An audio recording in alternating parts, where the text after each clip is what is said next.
So kahapon ay muling nagpakita si Renz Abando ng kanyang pagiging athleticism kahit kakagaling lang nito sa madalang injury. Well, sa katunayan ay siya nga naging best player sa kanilang laban kahapon na may 18 points, 3 rebounds, 4 assists at 2 monster blocks.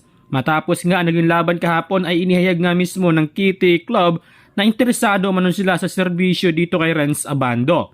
Yun nga lang ay malabong makuha ng Kitty Club ay itong si Abando dahil nagka-interest naman kay Abando etong Japan B-League na di hamak na mas malaki ang binigay na sahod kumpara sa KBL. Well, sa isang interview ay tinanong nga si Abando na pa-expire na nga ang kontrata nito sa team at kung ano nga ba ang susunod na plano nito. Ayon kay Abando na hindi pa nila napag-usapan ang mangyayari para sa susunod na season. Mapag-usapan lang daw umano nila ito after ng season sa Korean Basketball League.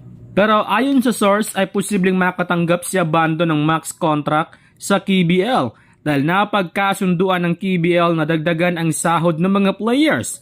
Well, mas mainam na manatili lamang si Abando sa kanyang team dahil na-adapt na nito ang sistema ng naturang team.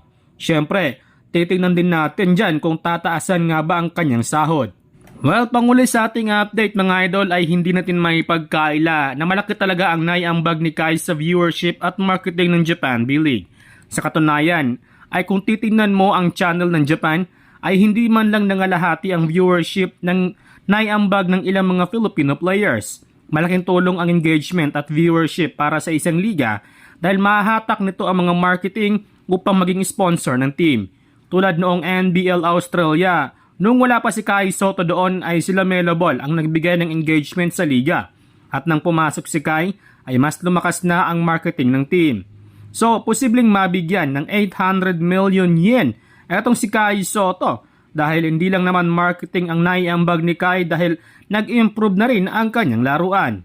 Sa katunayan ay mas tumaas nga ang tsansa ng Yokohama na makapasok sa playoffs dahil sa naiambag ni Kai Sotto sa team.